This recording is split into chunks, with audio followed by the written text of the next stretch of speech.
Ecclesiastes 12, verses 11 through 13 through 14. Says this: the words of the wise are like goads, and nails firmly fixed are the collected sayings. They are given by one shepherd. My son, beware of anything beyond these. Of making many books, there's no end, and much study is the weariness of the flesh. The end of the matter, all has been heard. Fear God and keep his commandments, for this is the whole duty of man. For God will bring every deed into judgment with every secret thing, whether good or evil. Sometimes parents let their children do something that we know won't be what's best for them. Take, for example, my kids. We give them an allowance, and as soon as they get the allowance, they want to do what? Spend it, right? And so their favorite place to spend their allowance is probably your favorite place to spend your paycheck, especially you ladies in the room, and that's Target, right? And so they're asking, can we go to Target? Can we go to Target? Can we go to Target? We eventually give in, and we go, and they want to bring their allowance. And they go straight for the toy aisle, and you probably remember doing this too. And they walk up and down the toy aisle, and they're looking for something that is less than the amount of money that they have so that they can actually buy that thing and take it home. And in the course of looking, they're going to grab something off the shelf, and they're going to look at us, and they're going to say, hey, can we afford this? And we're going to say, no, that's $50, not $5. So no. Oh, man, but I like it so much. Well, our response to them is what? You should save your money. But in their minds, no, I've got money and I need to spend it. I need to buy something, whether it's going to be something that's going to be cool a week from now or even an hour from now or not. I need to spend my money. And so they look and they see the things that are shiny or the things that are new or the things that are attractive or the things that have their favorite cartoon character plastered on them. And they find something finally that they can afford, and they hold it up and they say, we want to buy this. And even though Amanda and I know in the back of our minds that they're going to be bored with that in an hour, we say, okay, fine. And the reason is because what we're trying to do there is we're trying to teach them something. We're trying to teach them a lesson. And in the book of Ecclesiastes, God is trying to teach us a lesson about the world that we live in. And we began to see some of that lesson last week with that thesis statement that Solomon makes at the beginning when he says, vanity of vanities, all is vanity. And we talked about the rhythm of life, and the sun rises and the sun sets, and the generations come and the generations go, and the rivers continually empty into the ocean, and yet they're never fully empty.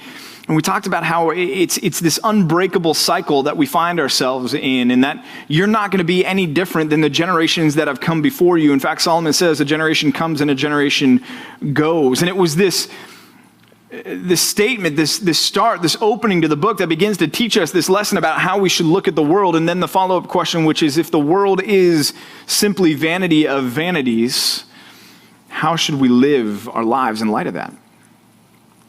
Well, as we come to our text, our passage tonight, which is Ecclesiastes chapter 1, verses 13 through 18, Solomon, after making those statements, then says, maybe there's a solution to this. And so he says, you know what I did? I gave myself over to the pursuit of wisdom. Solomon said, maybe if I'm smart enough, if I'm wise enough, if I gain enough intelligence, I can find a way out of this cycle. I can find a way around this vanity. Pick up in verse 13 and look.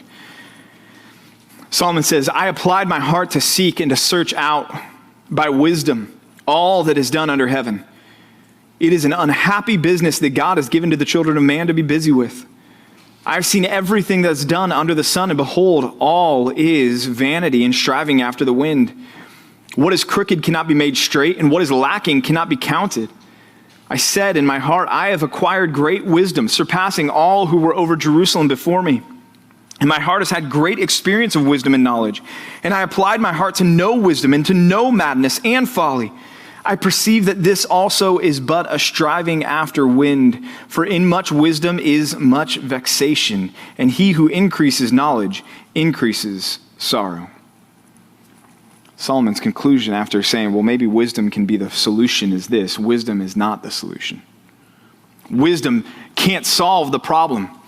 Your pursuit of knowledge, your pursuit of intellect, your pursuit of being somebody who the world would look at and say you are a man or a woman of wisdom, of discernment, isn't going to do anything to solve the problem that all of us face, and that is that this life is, in summation, vanity of vanities. All is vanity. Look, though, at verse 13. He says, I applied my heart to seek and search out by wisdom. He says, all that is done under heaven. It's an unhappy business that God has given to the children of man to be busy with. So Solomon thinks to himself, I'm the wisest man who has ever lived. Surely I can find the answer to this problem of vanity if I apply myself towards it. And he uses two words there. He says, I applied my heart to seek and to search out. It's words that in the Hebrew are redundant in essence, that he didn't need to use both of those words, but he did to drive the point home, to say, look, this was no like cursory glance that he gave at life. This was no like kind of push back from the table going, maybe I can figure something else out. No, this is a desperate seeking. That word to seek in the Hebrew means to study with care, to inquire deeply, to ponder, to give thought to think hard about something.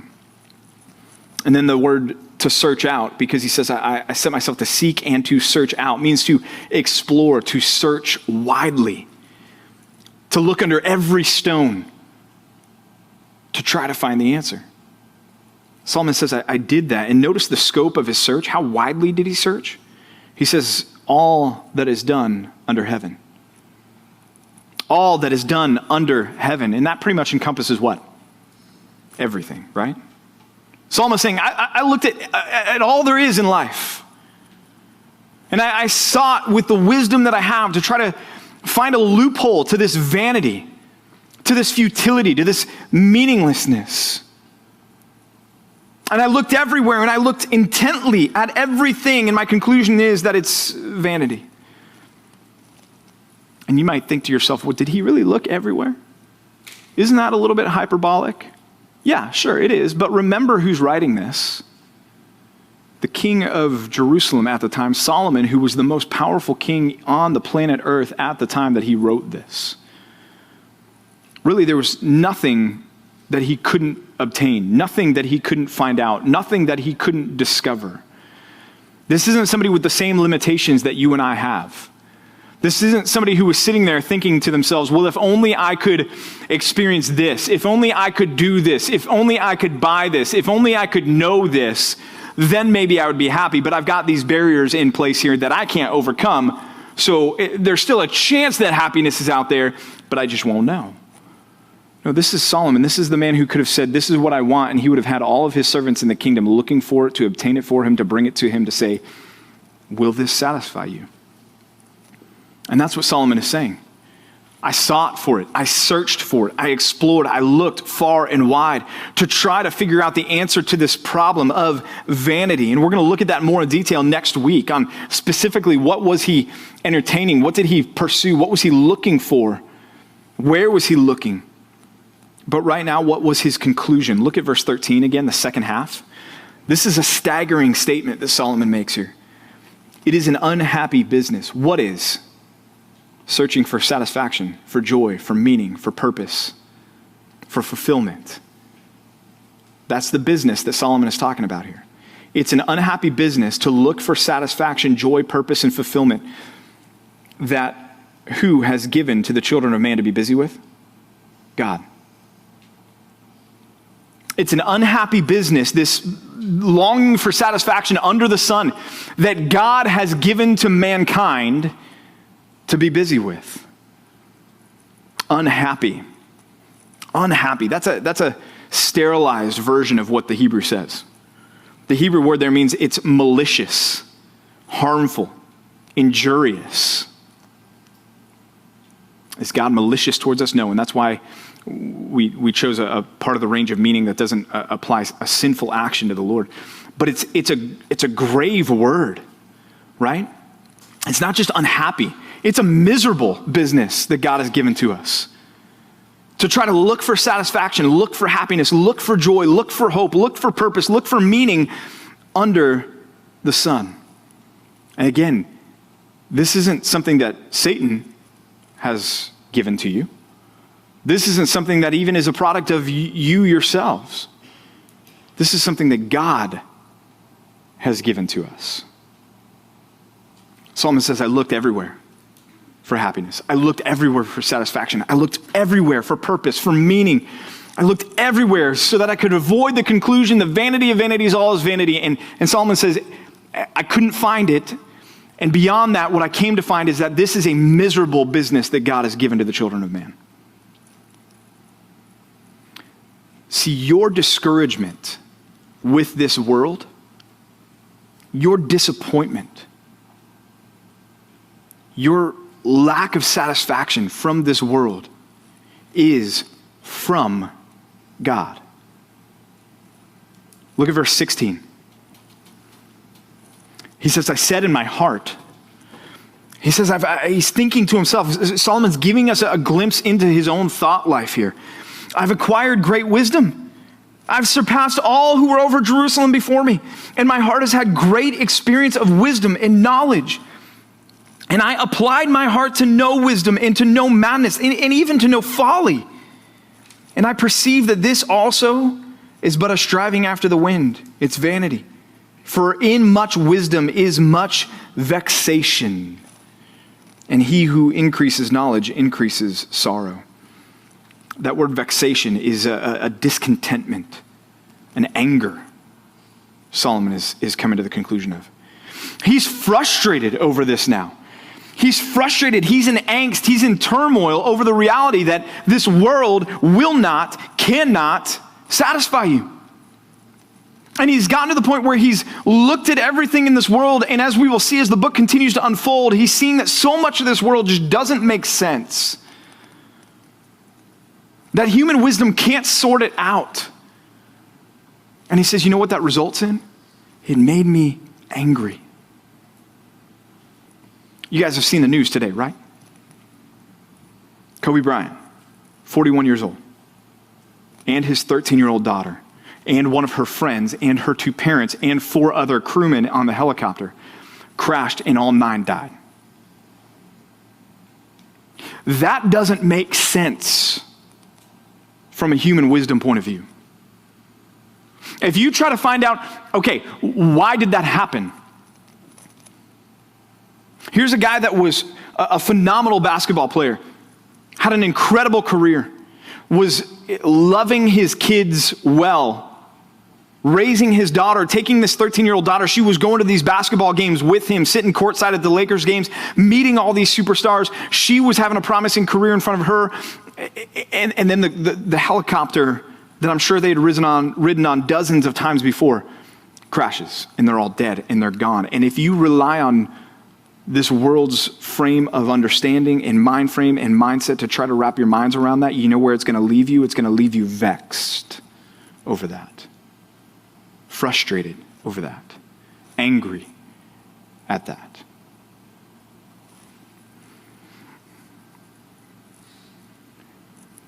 And what Solomon says here in verse 13, I want you to feel the weight of that. That he's saying that that's from God. Our first point tonight is this: realize God created this world to disappoint. Realize God created this world to disappoint.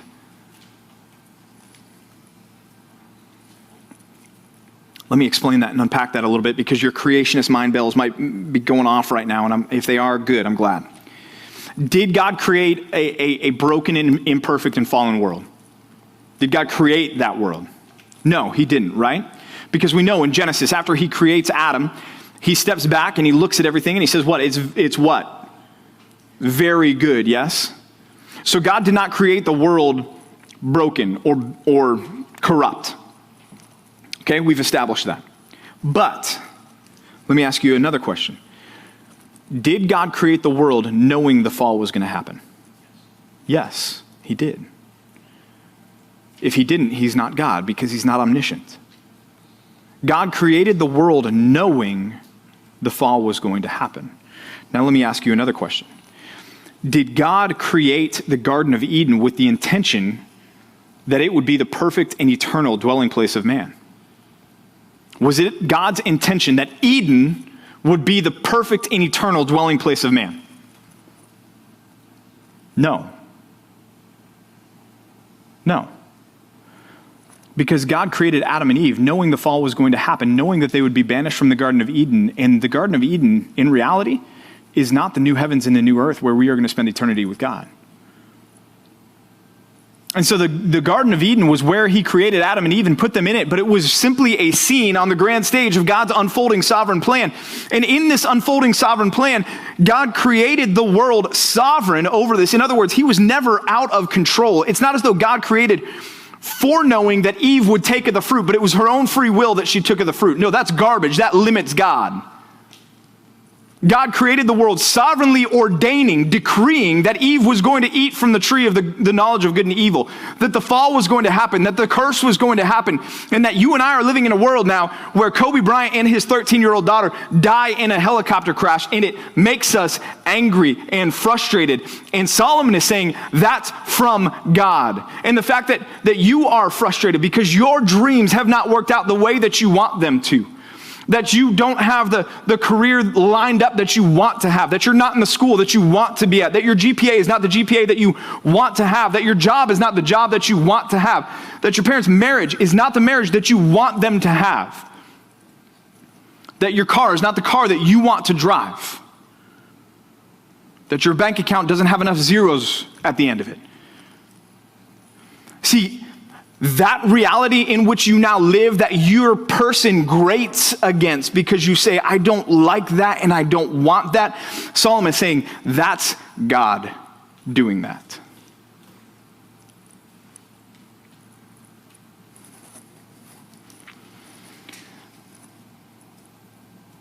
See, it's as though God is that parent who's teaching the lesson to us. As we fool around with the trinkets of this world, and we look for satisfaction, and we look for purpose, and we look for meaning, and we look for joy, and we look for it to be different this time around. And God has ordained this world and set up this world so that we will be disappointed every time because he's driving us to some other conclusion. And so you take sex and you think about sex and you say, will sex satisfy me? No, and too much of it is going to kill you and disease many people that you come into contact with, yes? Alcohol, is that going to satisfy me? No. In fact, too much of that is going to destroy your life and then kill you. Success, is that going to satisfy you? No, because you're never going to be able to get enough. You're always going to want more success. There's always going to be somebody that's more successful than you are. Wealth, see the above. You're always going to want more. Relationships, no. There is no such thing as the perfect marriage where you will never be disappointed by your spouse. I've gotten close, but it doesn't exist. Relationships will disappoint you. Your dream marriage will disappoint you. How about intellect? No. Why? Because there's always going to be somebody in the room who's smarter than you are. See, Solomon's realization is that he's looking around at all these things, and then he makes a brilliant call. Solomon's wisdom is seen in verse 13 here when he says, God, that's from you. I get this now. This is a miserable business that you've given mankind to be busy with. To look for meaning and fulfillment and purpose in a world where the conclusion is correctly, vanity of vanities, all is vanity. Because he's driving us to a different conclusion. He's driving us to a different pursuit.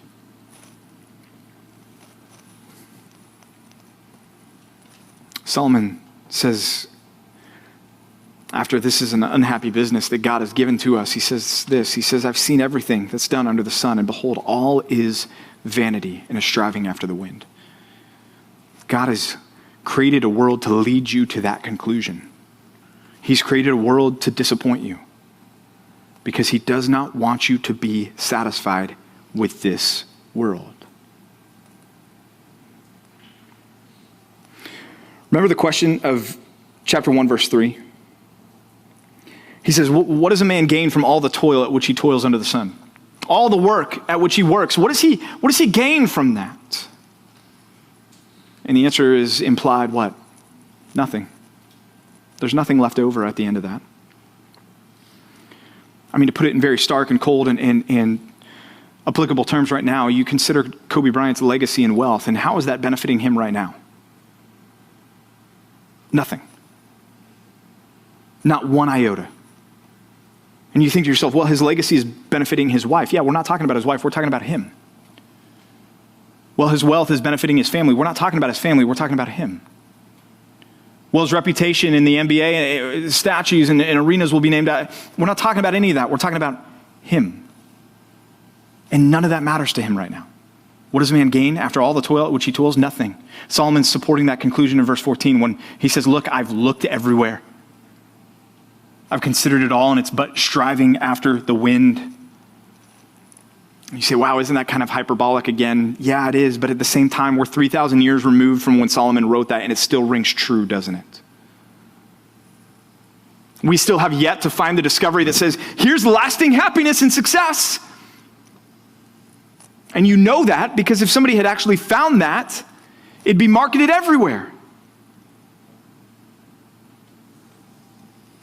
In fact, the reality that there are so many different influencers out there on social media is evidence of the fact that lasting happiness hasn't been found. Because if there were, there'd be one influencer, and it'd be the one that found it.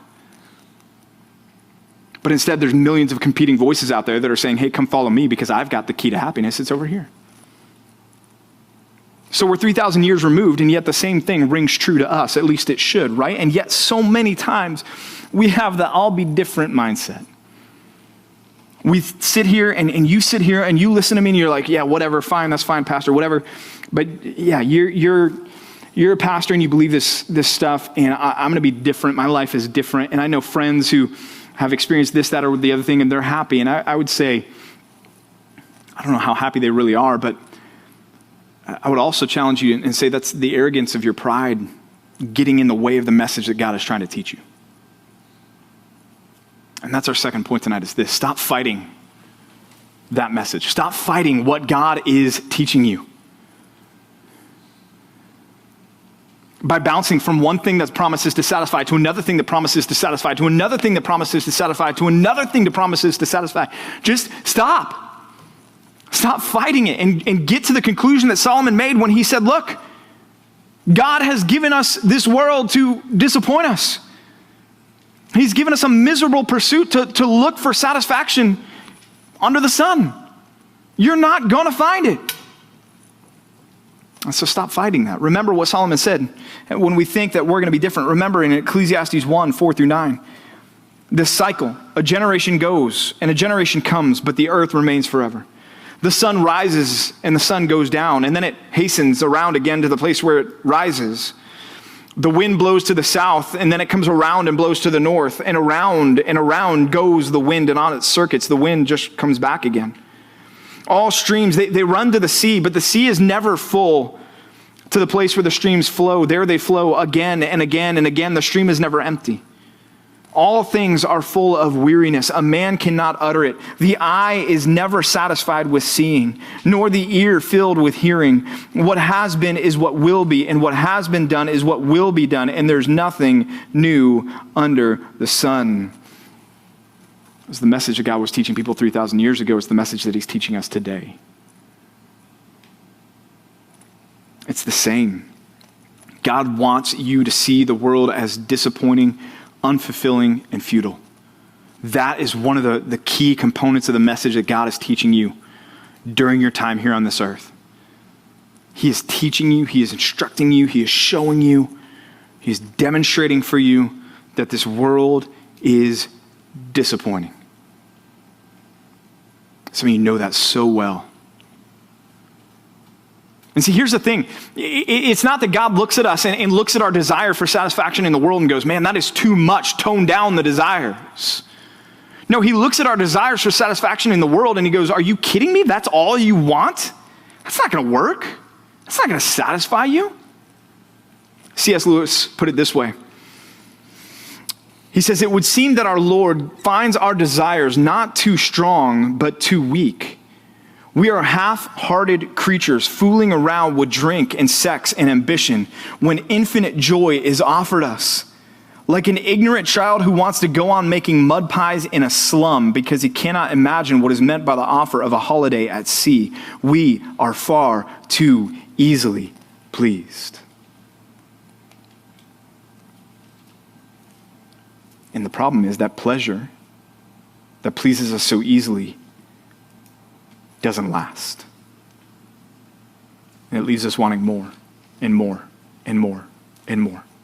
Chasing the next high, chasing the next feeling of momentary satisfaction, only to come back to the crash and realize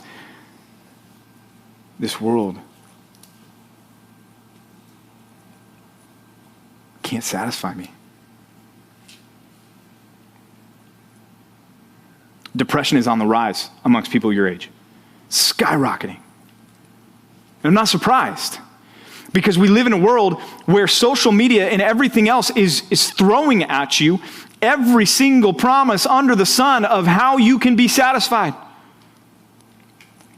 And as you strive for those things, you either realize, number one, I don't measure up to that, or you get whatever they're offering and you go, well, this doesn't really satisfy me after all to begin with. And so then you chase the next hit and the next high and the next identity and the next whatever. And now this whole concept where we have taken gender, something that had for so long been static and defined so clearly, and now that has opened up a broad range to where if you're not satisfied by your sexual orientation, okay, let's throw that out with the bathwater, and now why don't you change your gender? And maybe that's the problem. You see how this endless cycle perpetuates itself, and you guys are the victims right now of the world that you live in. And if you continue to chase it, you are going to continue to spiral further and further and further and further and further into a dark and depressed place.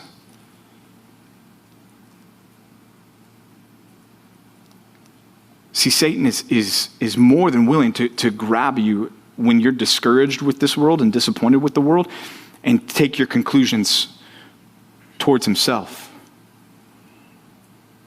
Whereas God's looking at you going, yes, this world is disappointing and discouraging and even depressing at times, but I designed it that way to drive you to a different conclusion.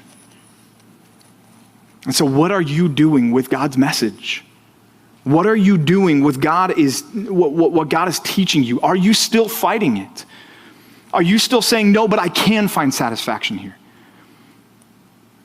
The Christian life, you guys know what it is. We've preached it from this pulpit. It means to take up your cross and follow Christ. It means to die to yourself, to die to your preferences. It means not to love the systems of the world, the lust of the eyes, the lust of the flesh, and the boastful pride of life.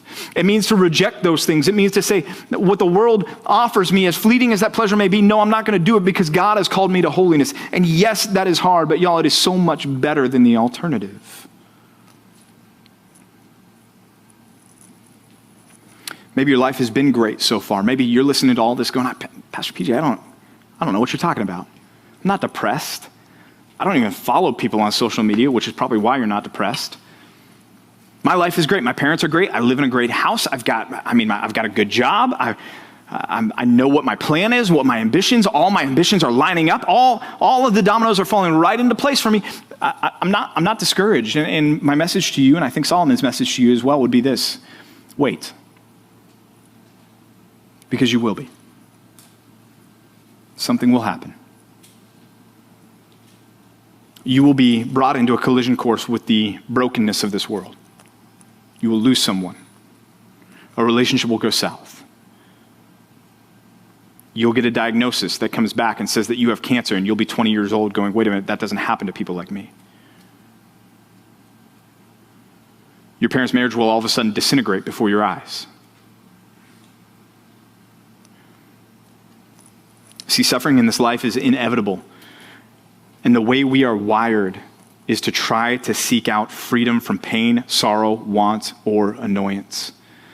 And if you're looking for that under the sun, it's going to be a cyclical pattern for you.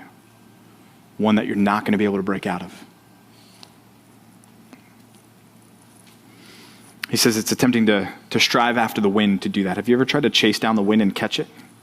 You say, no, that's idiotic. Right, that's Solomon's point. So too is looking for satisfaction under the sun. It's like trying to catch the wind. Or it's like trying to catch running water and stop it from running by just grabbing at the stream. you're going to grab and pull your hand away, and what's going to happen? The water's just going to be right back there, isn't it? You can't do it. Stop fighting what God is teaching you. Solomon ultimately came to understand this, to understand the futility and trying to do things himself, trying to outsmart God. Look back at verse 15. We looked at 16 through 18. Look back at verse 15, though. He says this. He says, what is crooked cannot be made straight. What is lacking cannot be counted. What is crooked cannot be made straight, and what is lacking cannot be counted. This is where we begin to see the turn towards hope, okay? Solomon here is essentially presenting two options before us with this statement. What is crooked cannot be made straight, and what is lacking cannot be counted. In other words, if you find a stick that's naturally crooked, you can't straighten that stick out, right? Because in trying to do that, what's going to happen? You're going to break the stick. Or what is lacking cannot be counted. If I look at this room and I say, well, I'm going to count that there's 400 people in this room. I can't do that. Why? Because the 370 people are what? Lacking, right? They're not here. What is lacking cannot be counted. They don't exist. And so Solomon is saying, look, you may be frustrated at the crookedness of this world, that it doesn't line up the way that you want it to. You can't repair that. And you may be frustrated that you don't have something that you want, that there's something lacking that you wish you could count. Solomon's saying, it's not there. You can't add it. And Solomon's going to say, basically, there's two options with that. Number one is total and utter despair. Or number two, in light of what he said in verse 13, is comfort in knowing that God is sovereign over the disappointment in our lives. That's our final point tonight. Be comforted by God's sovereignty over this vanity. Be comforted by God's sovereignty over this vanity. This is the key of what keeps us from nihilistic despair. Nihilism is that worldview that says there's no point to my existence. There's no point to my existence. There's no reason for me to get up in the morning. There's no point to joy. There's no point to happiness. The only thing that keeps us from nihilistic despair is trusting that God is sovereign over the vanity in this world. That he's got a purpose behind it. That he's doing something with it. See, if God is Lord over this whole world, then our pursuit of joy and happiness is an entirely different story. If he's the master of creation, the sustainer of the universe, the orchestrator of salvation, this thought should comfort us. Because it's not random. Your hurt, your pain, your suffering, your discouragement is not without purpose. It's not without cause. God is behind that, not because he's cruel, like a deity with a magnifying glass, and you're the ants, and he's burning us off the sidewalk. That's not what I'm the picture of God that I want you to see here. It's that God is leading you to disappointment so that you will know something better in exchange. If God is sovereign over this world's vanity and futility, we have to ask ourselves, why? Why? Why is it this way then? Why did he intentionally create a world that would never satisfy us? Why did he do that? What was his purpose? And why did he put you into this world that would never satisfy you? Why did he put you into a world where you feel the pain of broken relationships, the pain of alcohol and drugs, the pain of abuse, the pain of just disappointment? Why? Why would God do that? I'm not going to tell you. At least not tonight. You're going to talk about that in small groups. You see, Solomon is setting the table. We started, remember, beginning at the end. When all is said and done, the conclusion is fear God and keep his commandments. Right? Solomon is setting the table for his argument. When I take my kids to Target, again, there are so many different options out there.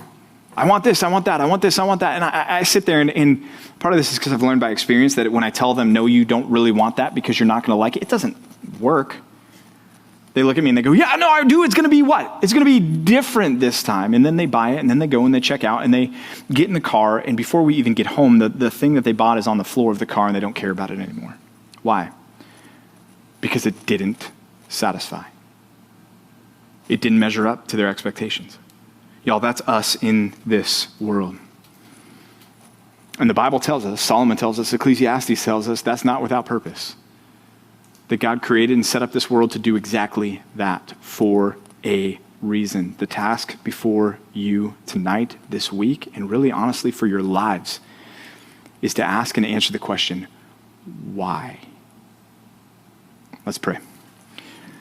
God, we thank you for your sovereignty. We thank you that this world is not just a place of random despair that drives us to nihilism. We thank you that there's purpose and meaning and significance still if we think about it correctly. And so I pray that you would give, just in this next time of small groups, just productive and fruitful conversations that these students would be honest and that they would wrestle with these things, and not just during small groups, but for the rest of their lives, that they would wrestle with this reality that this world was not meant to satisfy us and what that means for us. And so, Lord, as we sing this last song and then break up into small groups, Lord, I pray that we would be thoughtful, that we would be mindful, that we wouldn't be checking out, that we wouldn't be thinking about what's next, but that we would give ourselves, Lord, over to your Spirit as you work on us to apply these things and this truth to our lives. We pray this in Jesus' name. Amen.